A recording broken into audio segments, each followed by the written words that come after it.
Shalom Bapak Ibu yang kasih Tuhan. Selamat pagi semuanya ya. Puji Tuhan kita masih dikasih sehat buat pagi ini ya. Mulai beribadah bersama kembali. Mari kita bangkit berdiri. Kita kasih salam kiri kanan dan pas belakang. Kita boleh beribadah bersama-sama satu keluarga besar ya. Di tempat ini. Mari Bapak Ibu kita kenakan hati kita. Kita memulai ibadah ini dengan satu keyakinan bahwa pertolongan kita di dalam ibadah pagi ini datangnya dari Tuhan yang menjadikan langit dan bumi dan yang memeliharakan hasil perbuatan tangannya untuk selama-lamanya. Biar turun atas kita sekalian anugerah dan damai sejahtera dari Allah Bapa, Allah Putra, dan Allah Roh Kudus. Amin. Mari kita duduk. Mari kita mengambil waktu teduh, berdoa siapkan hati kita untuk menyembah Tuhan.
Mari kita bangkit berdiri, kita mau membaca nats panggilan beribadah pagi ini yang terambil dari Yesaya 44 ayat yang ke-6. Mari kita membacanya bersama-sama. Beginilah firman Allah, Raja dan Penebus Israel, Tuhan semesta alam. Akulah yang bertemu dan akulah yang tersedia. Tidak ada Allah selain daripada Tidak ada Allah selain daripada Allah kita. Allah yang hidup, yang bukannya Raja yang berkuasa, tapi juga Dia adalah Allah yang mengasihi kita, Bapa yang mengasihi kita. Dia mau datang untuk menebus kita yang penuh dosa, selamatkan dari hukuman yang kekal. Mari kita naikkan pujian syukur kita buat kasih Tuhan yang telah menebus kita. Mari kita bacakan pujian ini dengan ucapan syukur.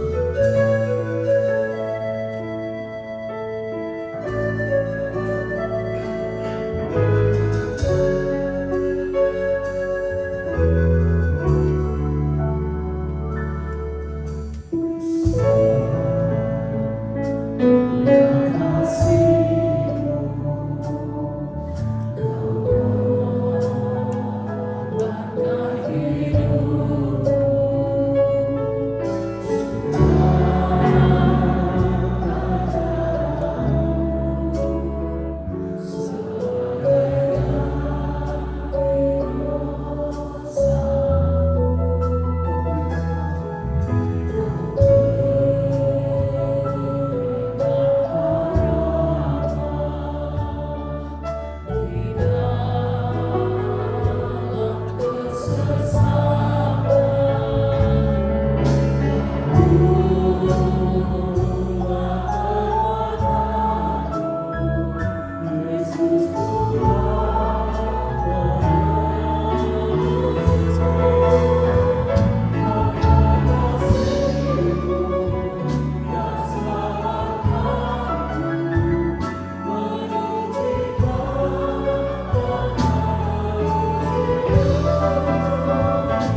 Sungguh Tuhan pagi ini kami mau ingat kembali kasih yang begitu mulia, yang begitu besar terhadap kami Tuhan, manusia yang penuh dengan dosa ini.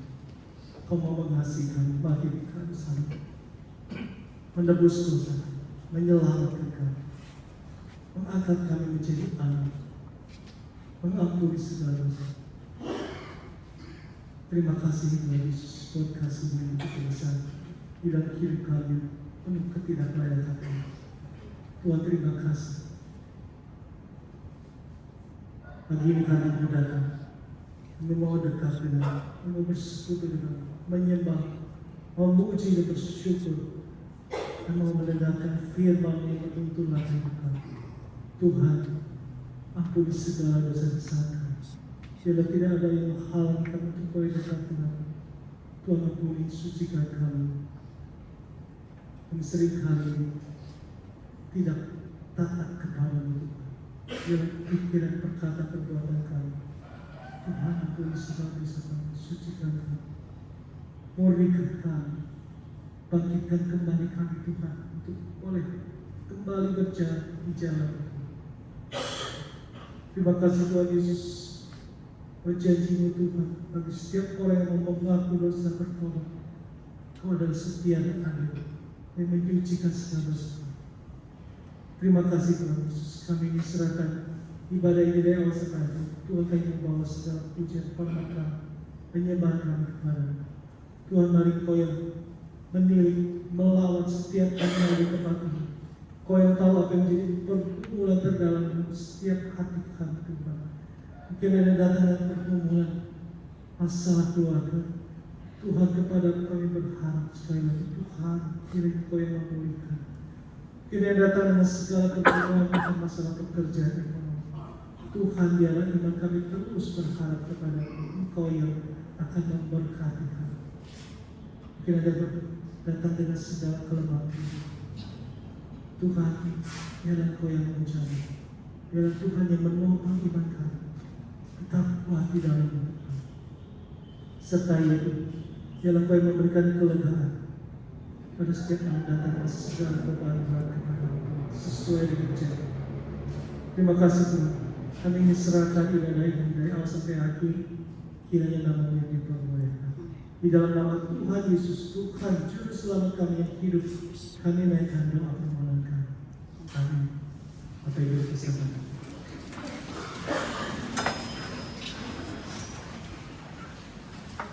Bapak Ibu yang kasih Tuhan, hari ini khususnya adalah hari apa? Hari Ibu, ya. Hari Ibu. Mari kita membaca satu ayat, ya, ada kaitannya dengan hari Ibu, ya. Di dalam Yesaya 49 ayat yang ke-15 dikatakan di sini, dapatkah seorang perempuan melupakan dagingnya sehingga ia tidak menyayangi anak dari kandungannya?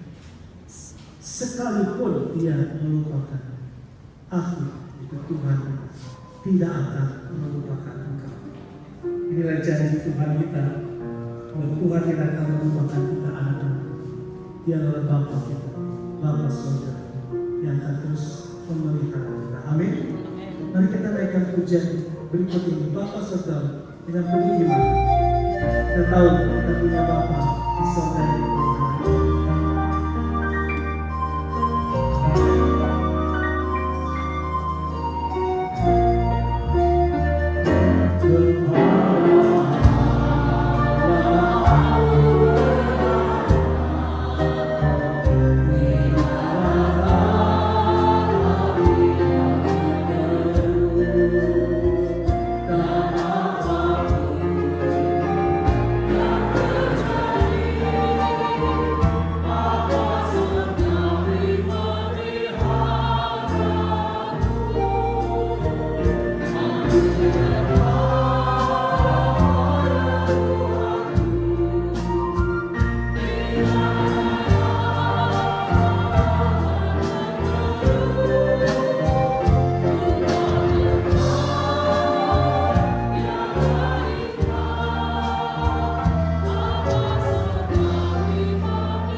kepada Bapa Surgawi kita.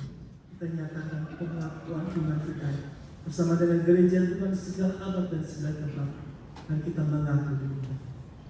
Aku percaya kepada Allah, Bapa yang Maha Kuasa, Khalik langit dan bumi, dan kepada Yesus Kristus anaknya yang telah Tuhan kita, yang kandung dari Kudus, lahir dari dalam Maria, yang menderita sengsara di bawah pemerintahan Pontius Pilatus, disalibkan, mati dan dikuburkan, turun ke dalam kerajaan maut, pada hari yang ketiga bangkit pula dari antara orang mati, naik ke surga, duduk di sebelah kanan Allah, Bapa yang Maha Kuasa, dan dari sana Dia akan datang untuk menghakimi orang yang hidup dan yang mati. Aku percaya kepada Roh Kudus, gereja yang kudus dan am, persekutuan orang kudus, pengampunan dosa, kebangkitan orang mati, dan hidup yang kekal. Amin. Pagi ini kita bersyukur karena kita sudah dalam banyak di penginjilan gereja yang kami akan firman bagi kita, khusus di hari Ibu ini ya. Namun sebelumnya kita akan mendengarkan pujian dari paduan suara tentang Ibu yang boleh menjadi berkat bagi kita sekalian.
Shalom.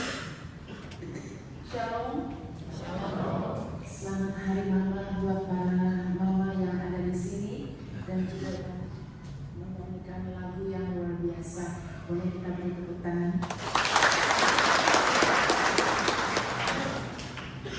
Kalau Anda menyimak kata-katanya luar biasa. Itulah para mama dan para ibu, para nenek.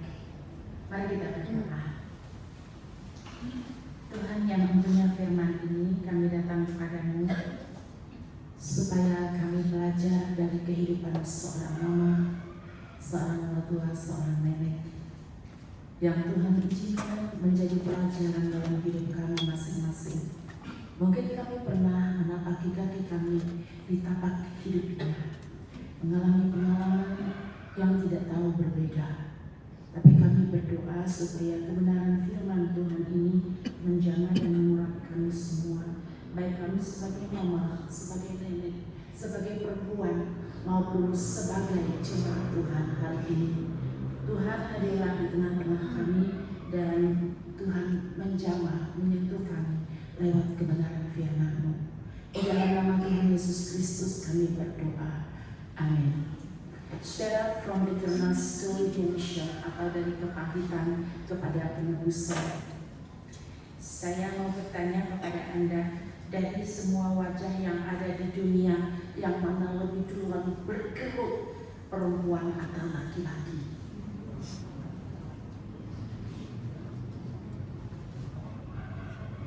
Enggak ada yang jawab sih. Perempuan.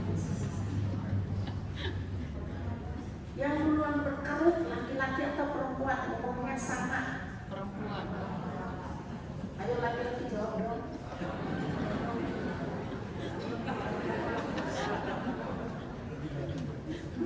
Kata Pak Angkat atau dimarahin? Iya. Perempuan walaupun berdandan, pakai kosmetik, skincare dan segala macam, dia tetap lebih duluan berkerut kulitnya. Hari ini saya tidak promosi skincare, tapi saya mau membedakan dari pria dan wanita. Memang kulit wanita lebih tipis, apalagi dia sering terganggu dengan emosinya, maka dia lebih gampang berkerut. Pria sampai tua banyak yang nggak pakai bedak, kayak Pak Afat ya,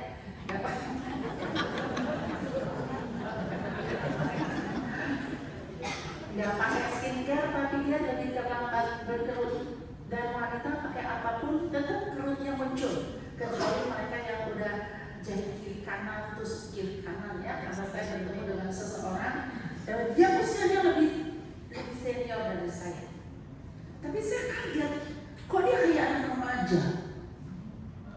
Bukannya kenceng sekali, dia seorang nenek. Lalu saya bilang, kamu cantik sekali walaupun seorang nenek. Dia malu-malu, terus ada orang cubit saya dari belakang. Kenapa saya dicubit ya?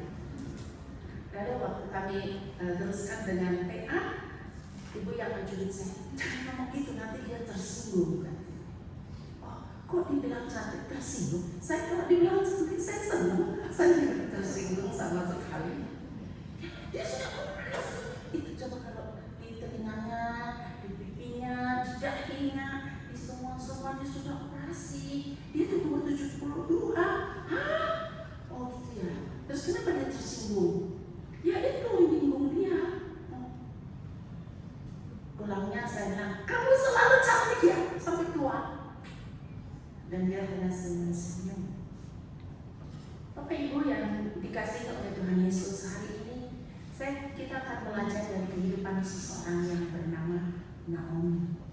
Biasanya saya diundang berbicara tentang Naomi ini, pasti topiknya mertua dan menantu.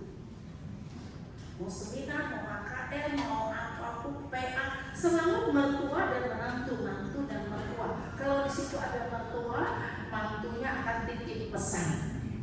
Bu, kalau khotbah nanti tolong di sini ya, mertua saya begini.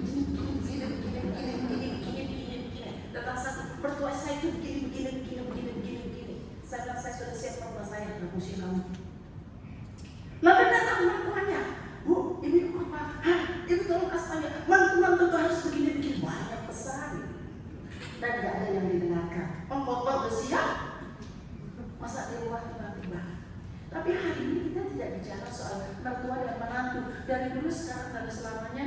kita mertua dan menantu? Banyak orang ingin menjadi punya mertua seperti Naomi, tapi banyak orang punya mantu seperti Ruth, betul tak? Tapi nggak ada lagi Naomi, nggak ada lagi Ruth. Mereka cuma satu di dunia. Mari kita jadikan mereka pelajaran aja. Dan hari ini kita nggak mau mertua dan menantu ya, maaf. Walaupun saya sudah punya mantu, saya ingin mengajak kita membaca. Ini saya udah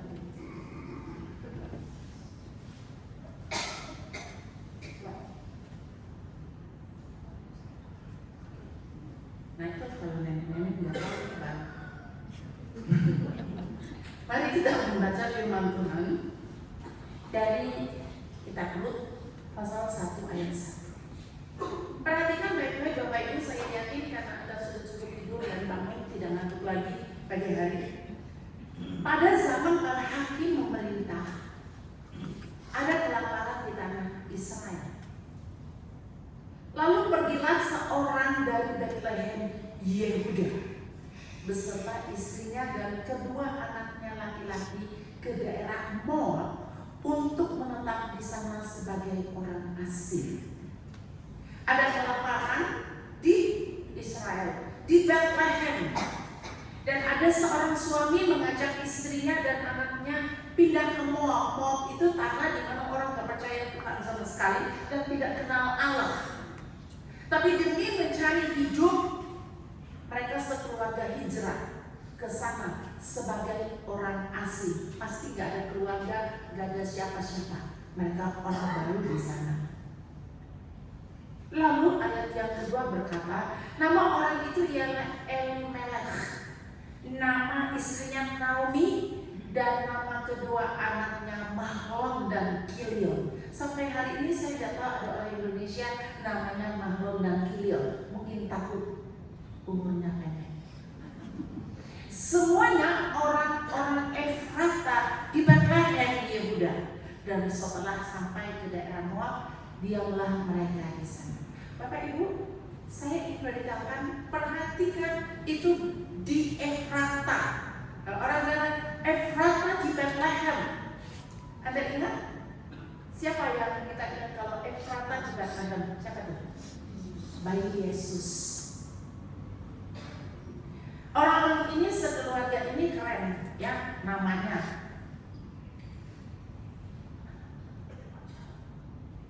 Oke. Nama orang itu Elimelech. Dia bawa istrinya, anaknya hijrah ke Moab. Setahu saya seumur hidup saya, setiap kali kami pindah pelayanan, pindah dari satu tempat ke tempat lain, saya hitung kami pindah rumah 21 kali dalam pelayanan kami. Pindah rumah ya, pindah pelayanan cuma 2 kali. Yang ketiga sebentar. Yang namanya pindah rumah 21 kali itu seperti kehilangan hidup. Tapi saya tidak berbicara, tidak gampang. Dan itu selalu diperantara saya oleh Pak Unandi, suami saya. Tidak pernah saya minta pindah. Tapi kalau dia bilang, kita berdoa supaya kita bisa jadi pindah. Anak-anak juga membawa Naomi, Mahlon dan Kilion pindah atas inisiatif dia karena kelaparan. Pasti dia bilang, Naomi di sini kelaparan. Ayo kita pindah ke Moab ya, di sana kita bisa hidup, kita tidak kelaparan. Dari seluruh orang Israel hanya keluarga ini yang dicatat keluar dari Bethlehem.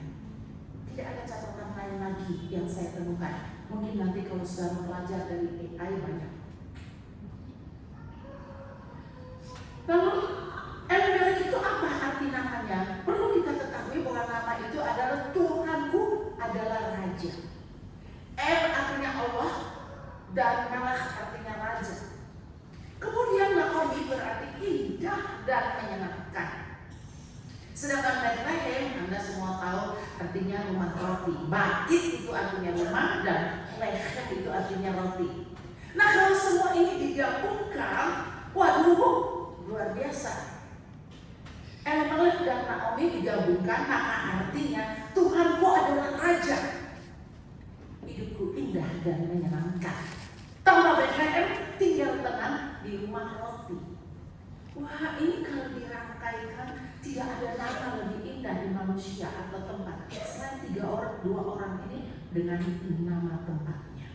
Tapi mereka hijrah, mereka keluar karena kelaparan. Tolong mengerti arti nama masing-masing ya. Jangan bilang, nggak tahu lah mama saya kasih nama saya begitu. Ya, ada orang kata nama arti namanya sampai hari ini. Kalau mau mengerti arti nama Anda, pasti ada. Dan dalam Alkitab selalu mencatatnya. Maka saya memberi judul Anda membawa keluarganya mencari hidup di luar rancangan Tuhan.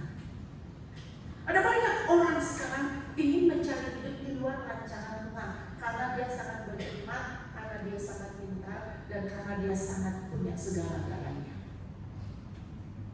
Di tanah perjanjian sebetulnya Tuhan memelihara mereka sesudah madu.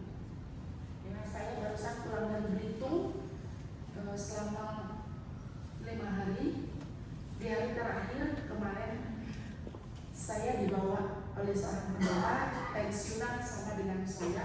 Dia bilang, Frida, you suka madu nggak?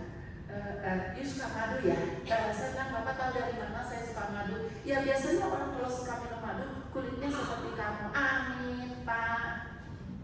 Lalu dia bawa saya panen madu. Saya nggak mau panen di sini, nanti Anda minta. Iya, karena hasil panen saya dia suruh saya bawa pulang.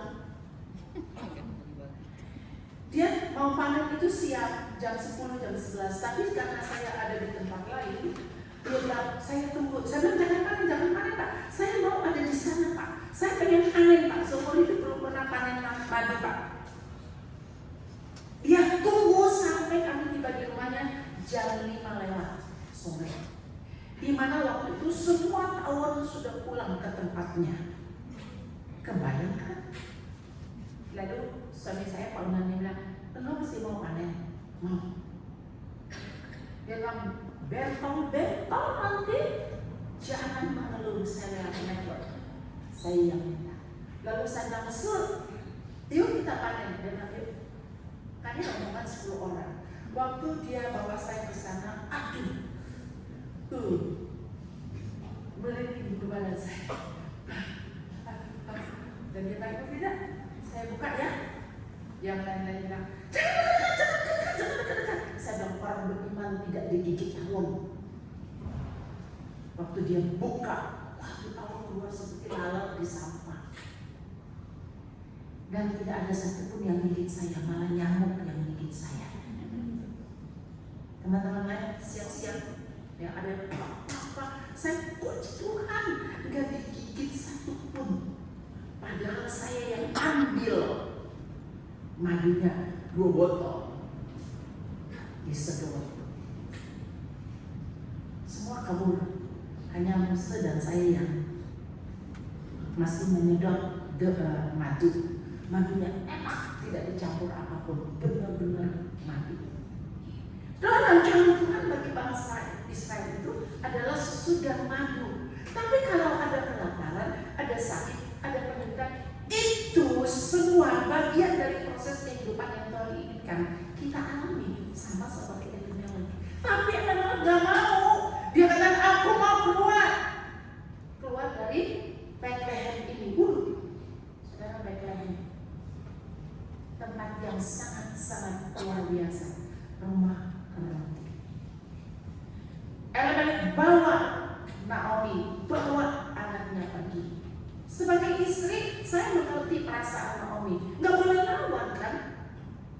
Apalagi zaman patriark dulu, sampai saat ini sih. Nggak boleh, lu dia sendiri. Kalau paksa kita cerai, nggak ada. Ya, dia harus ikut. Mencari hidup di luar rancangan Tuhan yang dia Elimelek meninggal di sana, di tanah Moab. Tadinya ingin mencari hidup, malah kematian yang dia temukan. Elimelek meninggal di sana disusul Mahlon dan Kilion. di sana. Tinggal dulu. Aduh, bukankah kami keluar dari Bethlehem ke Moab menjadi orang asing supaya kami hidup, tapi kok malah mati semua. Mati kelaparan? Tidak ada catatan. Kenapa mereka meninggal? Gak ada catatan. Pokoknya Alkitab mencatat meninggal. Gak usah tanya. Saya juga gak bertanya. Ngapain? Saya gak kenal mereka. Saya hanya belajar bahwa terkadang ketika kita mencari kehidupan di luar rancangan hidup kita tuh kacau. Kacau sampai mati kalau nggak pernah balik kepada Tuhan. Dan itu yang terjadi sampai hari ini dalam hidup banyak orang.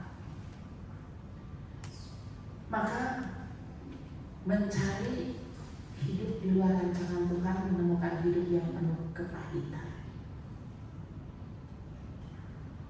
Saya pernah bertemu dengan seorang penjahat yang ada di Jakarta.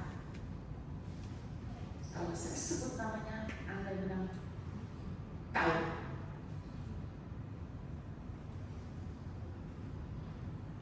Lalu pendampingnya katakan begini, Bu, ibu tahu yang punya mobil ini siapa?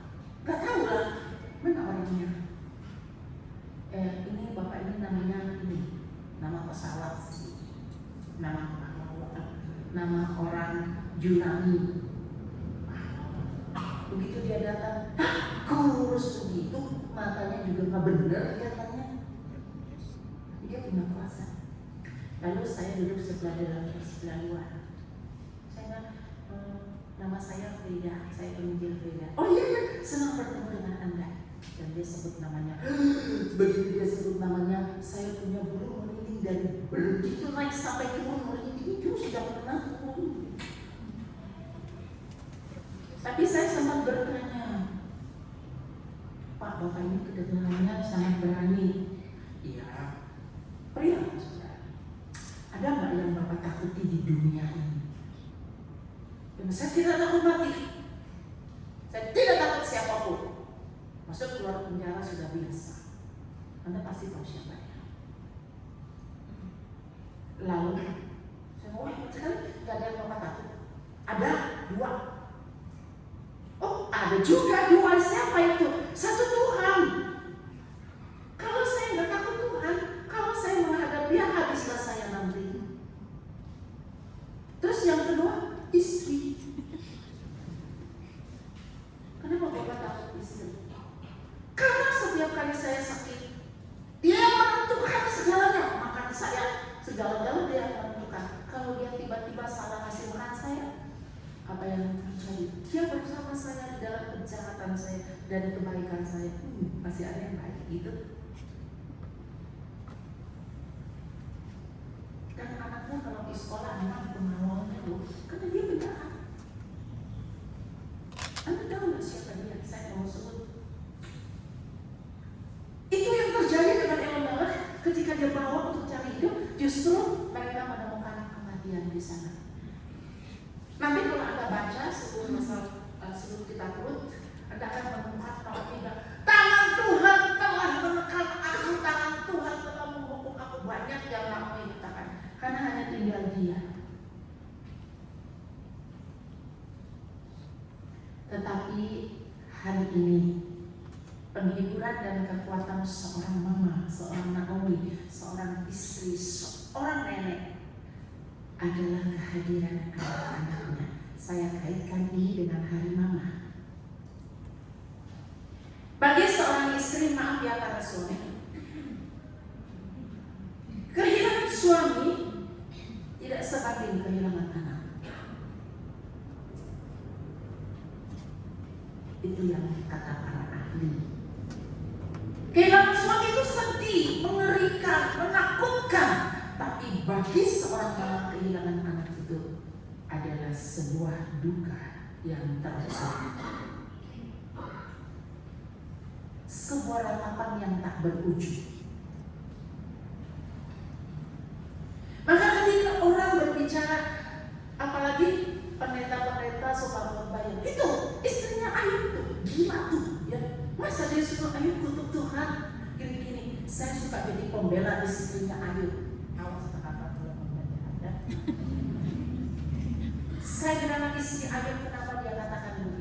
Bukan karena dia bilang, kalau ayam sih oke, dia punya iman, tangannya sudah jauh pun dia tetap akan Tuhan adalah Tuhan. Tapi istri Ayub yang melahirkan 10 anak, 10-nya meninggal dalam hari itu. Gila nggak perempuan kayak gini? Iya. Saya ingin beritahukan bila Anda masih punya mama, tolong kasih mereka. Tapi kebaktian luas saya lebih membahas banyak waktu kita sebentar. Saya hanya ingin beritahukan, bapak-bapak, para suami, apakah Anda mendorong anak Anda melakukan sesuatu hari ini karena adalah hari mama, hari ibu? Ada nggak? Lupa Frida, pulang kasih anak-anak buat sesuatu. Saya paling takut disuruh khotbah dari bapak, karena habis dengan bapak-bapak dibuat selesai.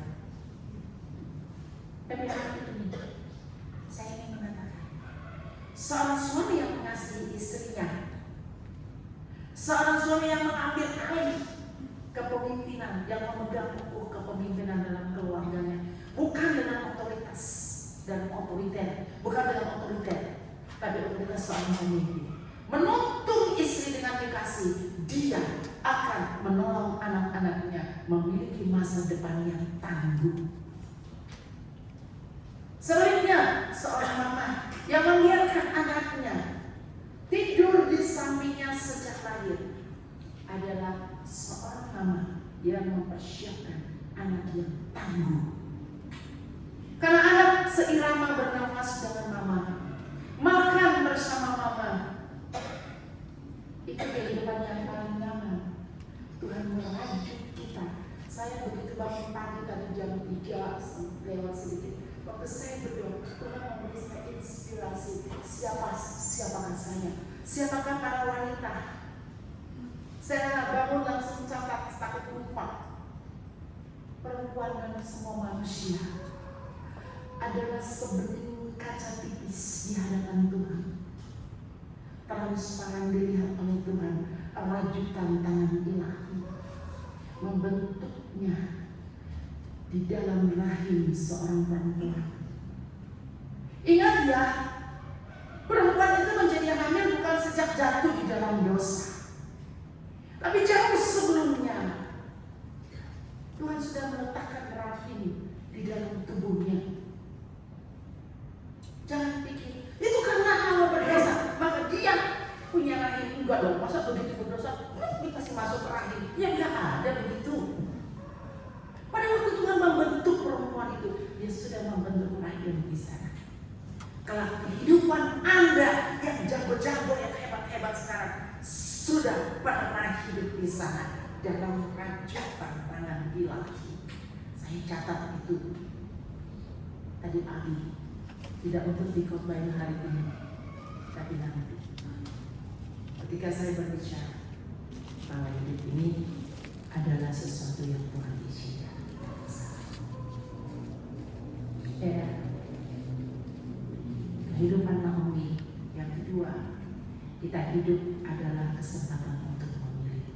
Ibu-ibu itu yang berapapun uangnya, pasti cukupkan di sana belanja.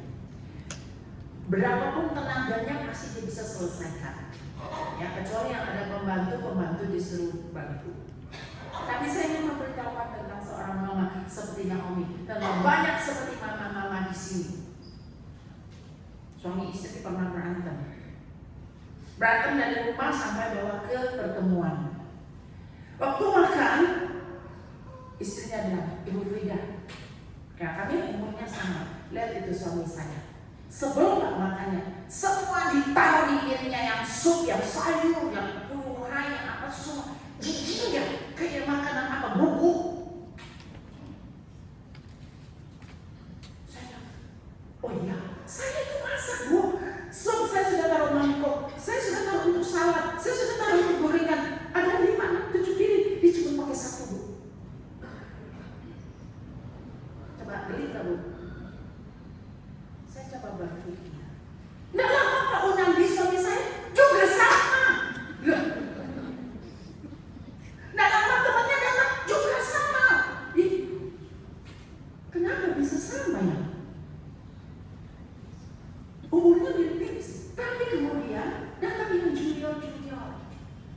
umur ya di 30-an lah. Mereka datang bawa sup dimakan taruh, ambil salad, ambil nasi, ambil gorengan.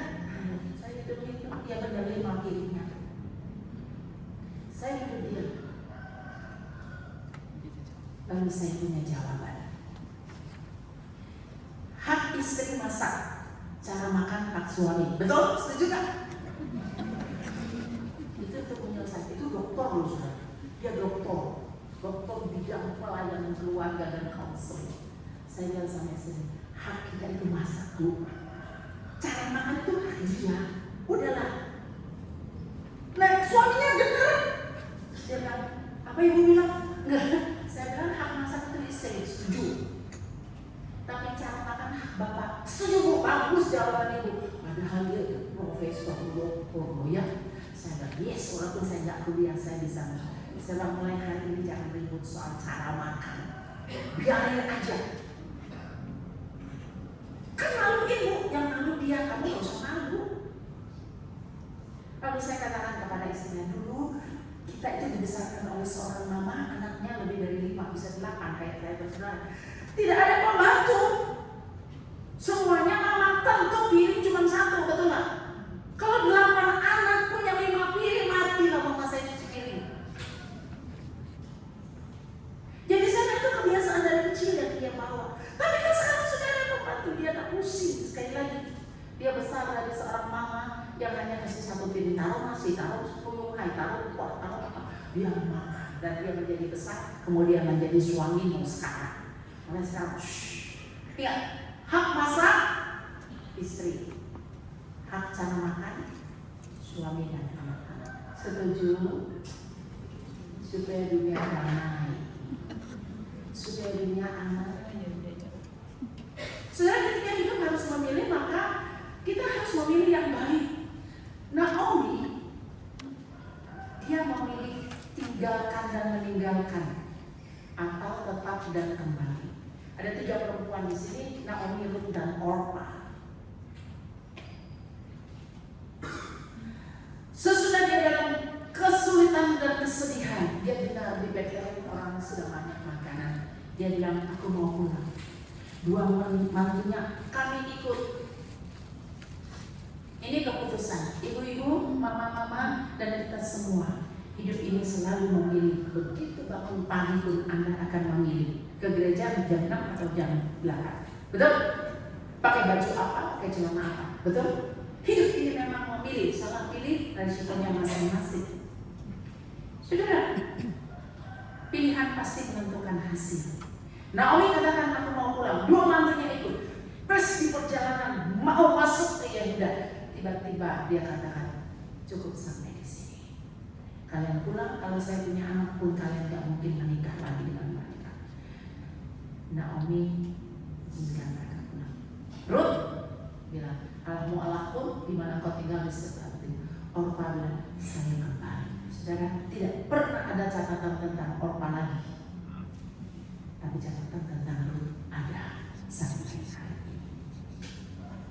Karena pilihan membawa kita pada sebuah hasil yang kita sendiri akan alami. Orpa meninggalkannya dan tinggal Ruth dan Naomi. Anda tahu pilihan ini tidak mudah. Yang ketiga, keputusan untuk memilih hidup bersama Tuhan. Naomi yang begitu pahit akhirnya datang.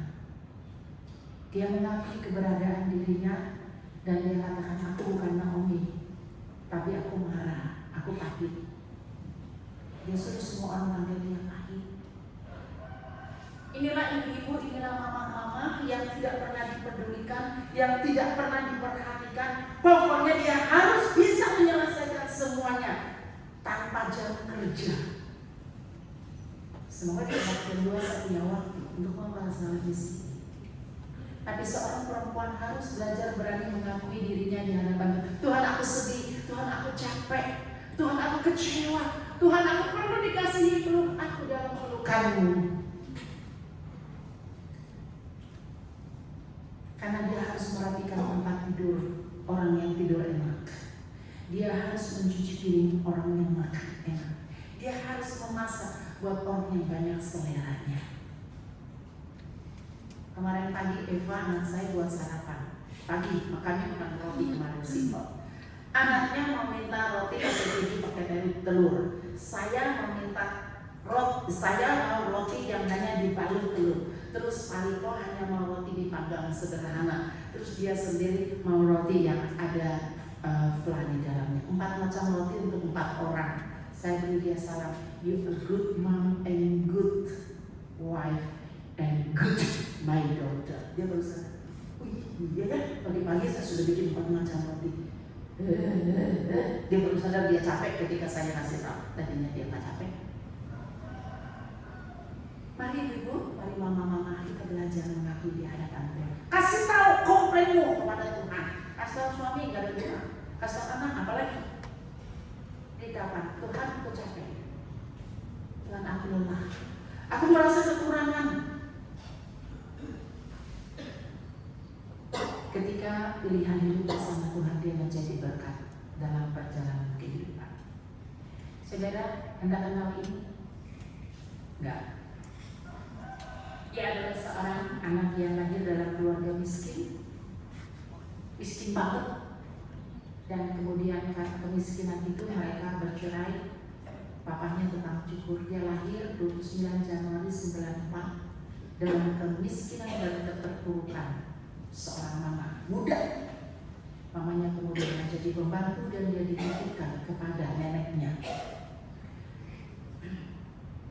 Di usia 9 tahun dia mengalami pelecehan seksual karena papa tirinya punya anak dan dia hamil di usia 13 tahun. Tapi anak yang dia lahir meninggal. Kemudian di usia 14 tahun dia lari kepada papanya, yaitu Vernon Winfrey. Dia dididik keras oleh bapaknya, harus rajin ke gereja. Tidak boleh enggak. Di gereja dia diberi gelar the legal speaker karena dia pintar sekali. Anak miskin, lahir dari keluarga yang broken home. Ketika dia kembali kepada papanya, dia diajar untuk hidup. Dan kita semua tahu perempuan itu adalah Oprah Winfrey. Siapa dia? Dia adalah perempuan kulit hitam yang paling berhasil. Dia membuka sebuah talk show bernama The Oprah Winfrey Show. Tahun 26 ini versi Forbes mencatat kekayaannya 3,2 miliar USD. Pasti di Gardu Jati lebih banyak dari itu. Saudara, kenapa dia bisa seperti ini? Hancur terpuruk, tapi dia kembali ingin hidup seperti yang Tuhan kehendaki. Dia katakan tidak ada yang bisa menghancurkan hidup ini kecuali kita sendiri. Naomi ketika dia datang kepada Tuhan kembali, Tuhan memulihkan dia. Sehingga ada janji Tuhan di sana. Oprah tidak bisa mengubah masa lalu, tetapi dia memilih hidup diubahkan langkah ke depan. Biarlah yang lalu itu berlalu. Kalau ada memori yang paling pahit, tinggalkan itu. Karena Tuhan mau kita dipulihkan. Ibu-ibu yang terkasih di dalam Tuhan, para nenek, para mama, engkau dipanggil untuk diubahkan oleh Tuhan hari ini. Jangan simpan kepahitan. Jangan simpan kemarahan, nanti kamu yang menderita. Kamu gak akan melihat berkat Tuhan. Datang kepada dia, dia akan memulihkan engkau lewat penebusannya. Mari kita mengakui hati kita di hadapan Tuhan. Jangan pura-pura kuat atau jangan keras. Saya merasa makin bersedih dan kemarin dengan kepergian Dr. Shirley. Tanggal 26 April saya khotbah di Batu Nunggal, habis khotbah saya harus balik ke Jakarta. Tetapi saya menyempatkan diri untuk bertemu dengan dia. Sebagai seorang istri, mama, dan orang yang pernah sakit, yang sedang sakit, kami berbicara. Saya katakan kepada Ibu Shirley waktu itu, jangan pernah defense sakitmu. Akui sakitmu itu di hadapan Tuhan. Katakan, Tuhan, aku sakit. Walaupun jemaat tidak mau tahu, walaupun suami susah mengerti makan anakmu, tapi Tuhan mengerti sakitmu. Katakan kepada dia. Kalau kau harus menangis-menangislah. Itu juga yang saya katakan kepada almarhum Pendeta Albert dan Pendeta Sambul. Saya katakan, kalau sakit, kata kamu sakit, kalau mau menangis, kata menangislah. Saya ingat waktu saya berkata begitu kepada almarhum Pak Albert, dia langsung mengusap kepala saya. Aduh, Frida, kamu kira saya ini anak 5 tahun ya sampai kamu suruh saya nangis? Why not? Saya tidak pernah menyangka pertemuan saya dengan Shirley itu yang terakhir 2 minggu lalu, 26 April. Sebentar malam saya harus merawat dia. Saudara, sakit ada, luka ada, kecewa ada, bahkan kesalahan pun ada. Naomi tidak pernah mau ke mall karena suaminya. Terkadang kita menderita bukan karena kesalahan kita, walaupun banyak juga karena kesalahan kita. Kadang-kadang karena lingkungan, karena orang lain. Tetapi bagian itu Tuhan pakai untuk memproses kita untuk menjadi perempuan dan manusia tangguh. Jadi bila kita ada di dalam keadaan yang begitu menyakitkan, tidak enak, taruh diri kita di dalam tangan Tuhan. Dia akan daur ulang dan memprosesnya untuk menjadi indah. Saudara, saya ingin membaca karena saya tidak akan pakai seluruhnya.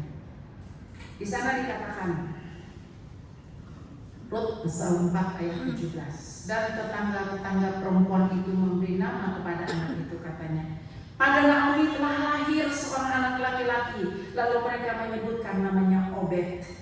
Dialah ayah Isai, ayah Daud, nenek moyangnya Tuhan Yesus. Dan mereka katakan, dan dialah yang akan menyegarkan jiwamu yang luka dan memelihara engkau pada waktu rambutmu telah putih, sebab menantumu yang mengasihi engkau telah melahirkannya. Perempuan itu, menantumu itu lebih berharga bagimu daripada 7 anak laki-laki yang hidupnya bakar-bakar. Saudara, ketika Naomi datang kepada Tuhan, dia mengalami pemulihan total. Ibu-ibu, mama, nenek, istri, saya tahu perasaannya. Saya tahu karena saya juga seorang istri. Tapi datang kepada Tuhan, katakan apa adanya. Tuhan, uang saya kurang, saya nggak minta kaya tapi cukup. Tuhan, tak badan saya capek, saya tidak mengeluh tapi saya minta disegarkan. Tuhan, saya kecewa, saya luka karena ini, karena itu, kan beritahu kakek, dia akan memprosesnya menjadi indah. Mari kita berdoa. Bapa di surga, pengalaman Naomi adalah pengalaman kami semua, baik laki-laki maupun perempuan, dewasa, tua, muda, bahkan anak-anak. Kami pernah kecewa, tersakiti, terkadang bukan karena kami, tapi karena orang lain yang menyebabkan kami mengalaminya. Tapi terima kasih Tuhan memberi kekuatan sampai hari ini kami masih bisa ada. Tuhan tolong supaya hari ini pun Tuhan sembuhkan semua luka, kecewa dan sakit dalam hidup kami. Tolonglah para nenek, para ibu, para mama, para istri, para perempuan yang ada di gereja ini untuk mengalami jamahan Tuhan yang memproses duka menjadi permata, yang memproses kecewa menjadi sukacita. Terima kasih Tuhan. Dalam nama Yesus kami berdoa. Amin.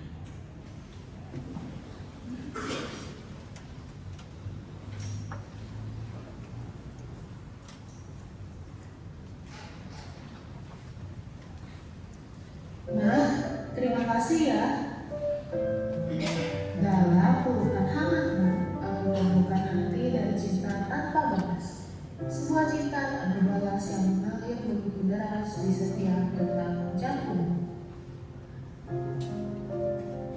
dalam setiap doa yang kau panjatkan, kau selalu menyebut nama.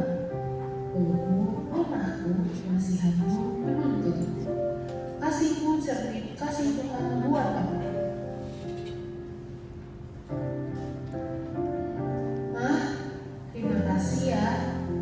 Doaku agar Mama tetap sehat dan bahagia. I love you, Ma. Happy Mother's Day.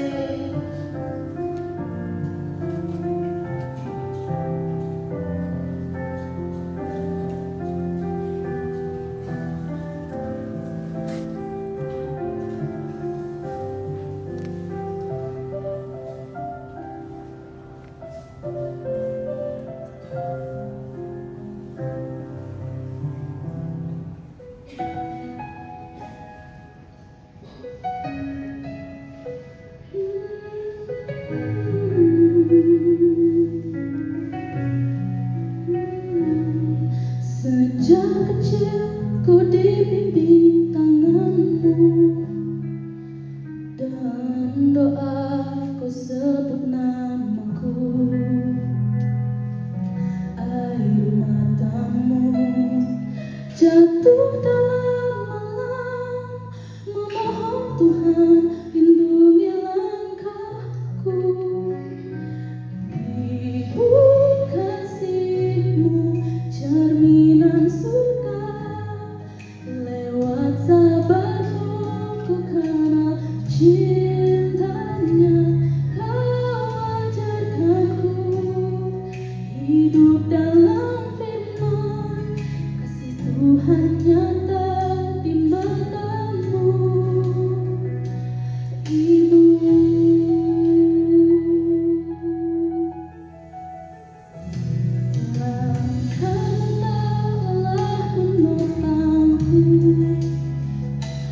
bahkan saat hatimu pun rapuh,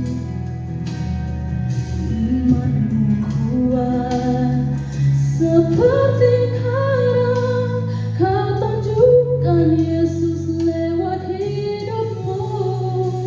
Terima kasih Tuhan untuk ibuku, pelita kecil di jalanku. Doanya menuntun ku kembali saat hatiku jauh darimu. Terima kasih Tuhan untuk ibuku, pelita kecil di jalanku. Doanya menuntunku kembali saat hatiku jauh darimu. Ibu kasihmu cerminan surga, lewat sabarmu ku kenal cintanya. Kau ajarkanku hidup dalam firman, kasih Tuhan nyata di matamu. Ibu,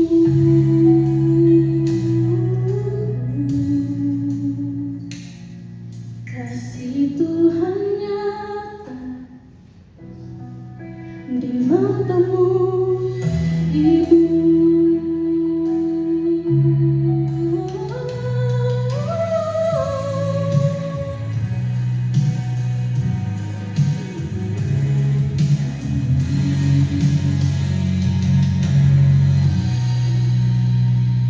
kasih Tuhan nyata di matamu. Ibu. Happy Mother's Day. I love you, Mom. Terima kasih Mas Lama, pujian yang indah. Saya mengundang para istri, para ibu untuk boleh bangkit berdiri ya. Para istri, para ibu yang hadir pagi ini, silakan bangkit berdiri ya.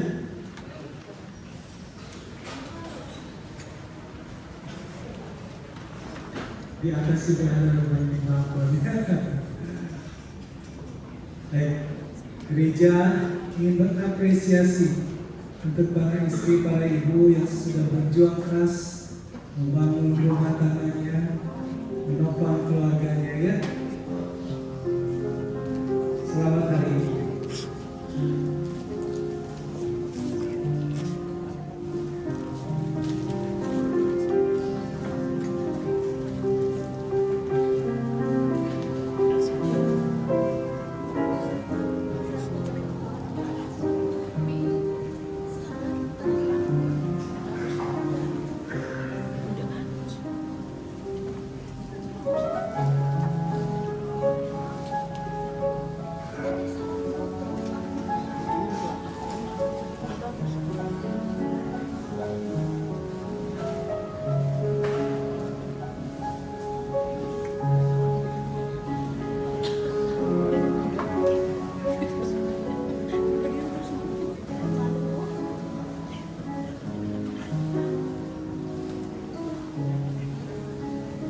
Sebelah kanan masih banyak.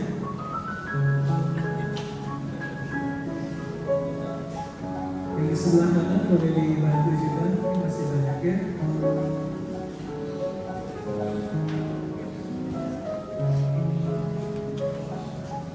Di balkon ada satu ibu, satu istri.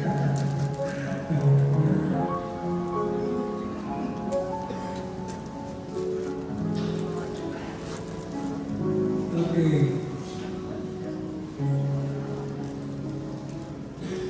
Baik, untuk para istri, para ibu yang tadi sudah bertekbir, saya undang bangkit berdiri kembali. Saya minta yang hormat Ibu Frida boleh mendoakan untuk para istri dan para ibu ini. Mari para wanita, perempuan, mama yang bersatu nenek, istri, mama. Mari kita letakkan tangan kita di dada kiri. Sejenak katakan kepada Tuhan, ini aku Tuhan. Kita mau berdoa. Bapa di surga,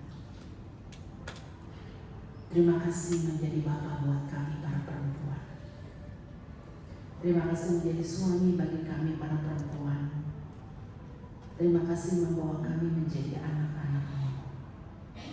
Hari ini kami berdiri di hadapan Tuhan dengan keadaan kami masing-masing.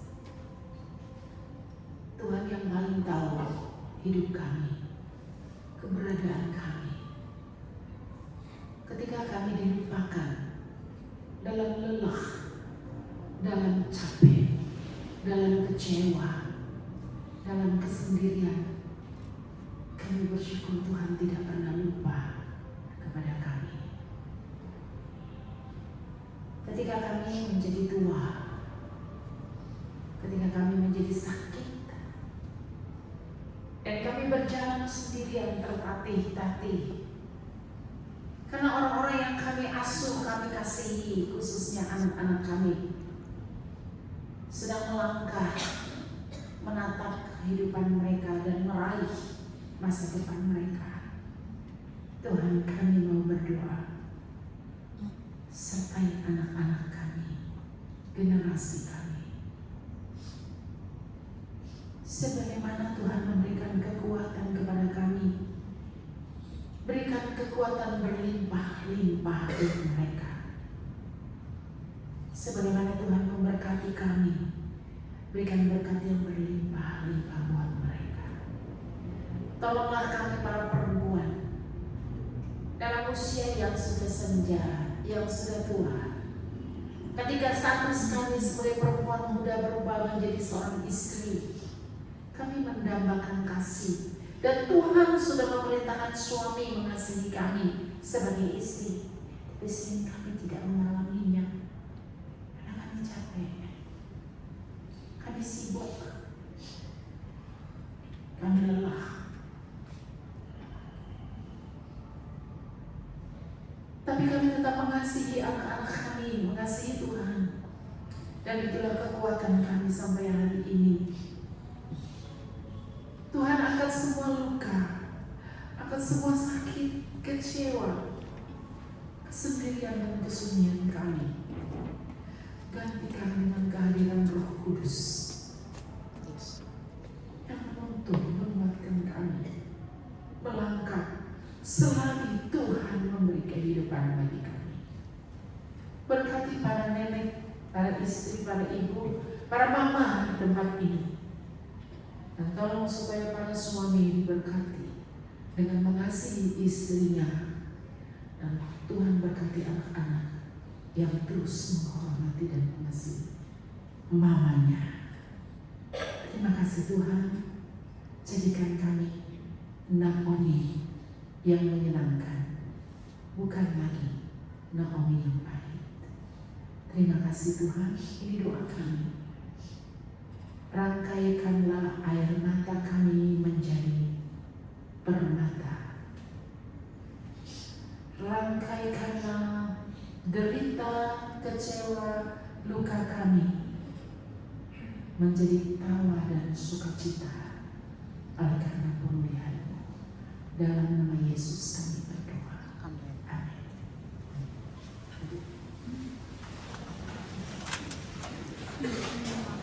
Hari saat ini kita mau membawa ucapan syukur kita atas segala kebaikan Tuhan.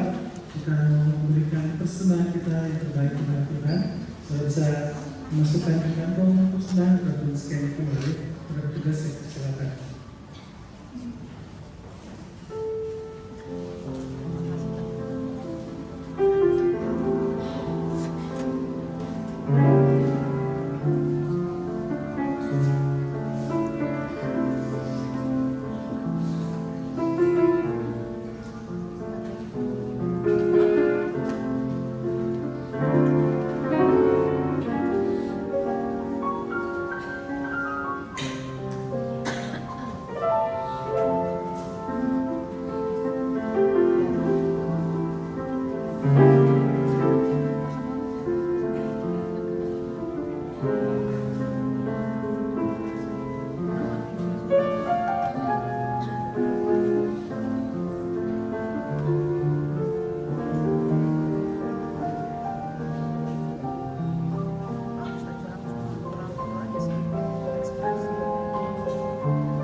Bapak Ibu kita bangkit berdiri, kita mempersilakan persembahan kita dan Tuhan.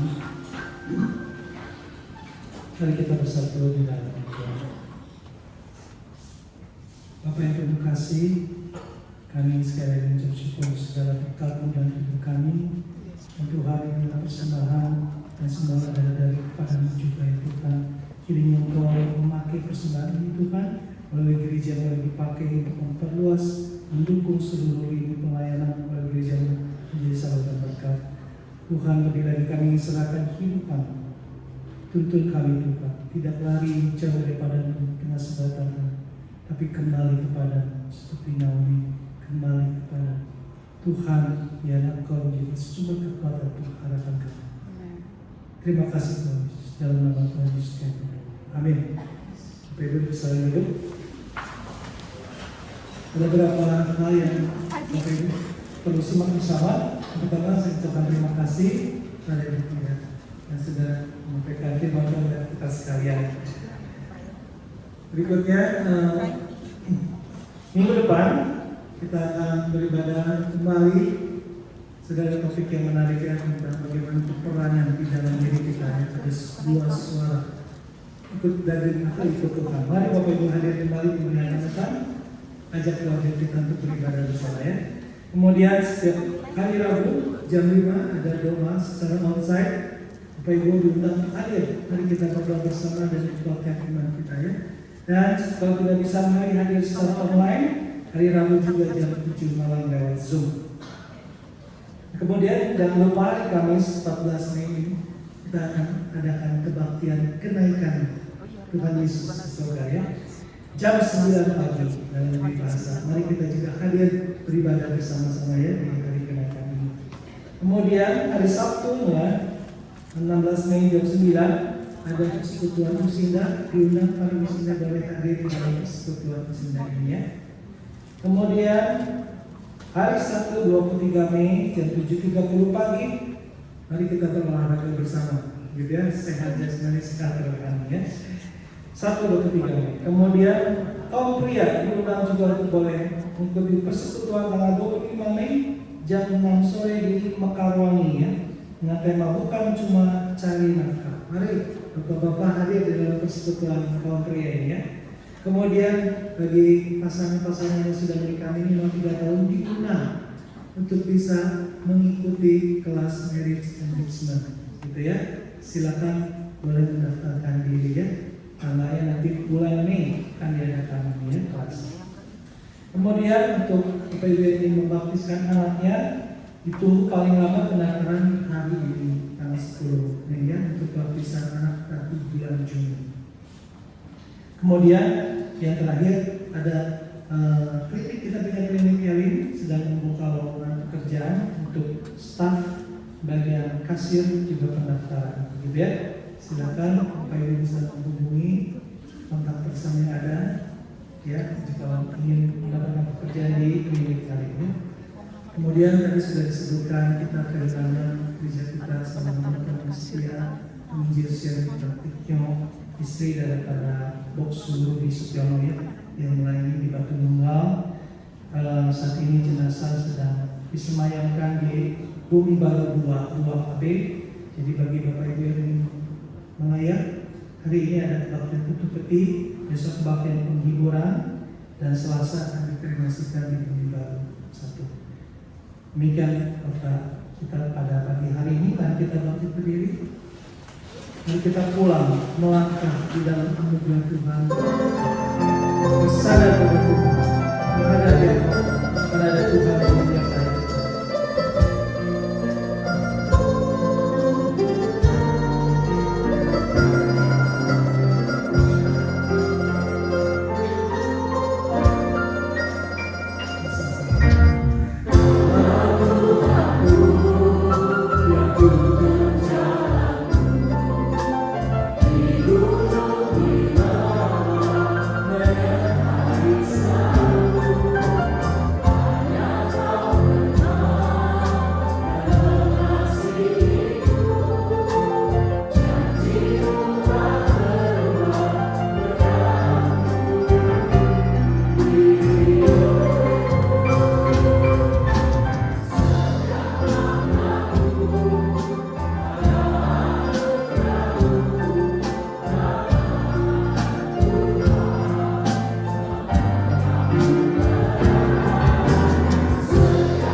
Dan diutus pulang kembali ke tengah-tengah keluarga, di tengah masyarakat untuk menjadi saksi bagi mereka bahwa Tuhan itu Tuhan yang hidup dan berkuasa. Oleh karena itu mari kita melangkah keluar dari tempat ini dengan satu keyakinan bahwa kasih Allah Bapa kita, Tuhan penguasa semesta, tidak pernah berkesudahan. Anugerah di dalam Yesus Kristus yang memberikan keselamatan selalu cukup dalam setiap keadaan kita. Pimpinan pertolongan Roh Kudus menuntun setiap langkah kita melewati hari-hari ini sampai kita bertemu dengan Tuhan Yesus Kristus. Amin.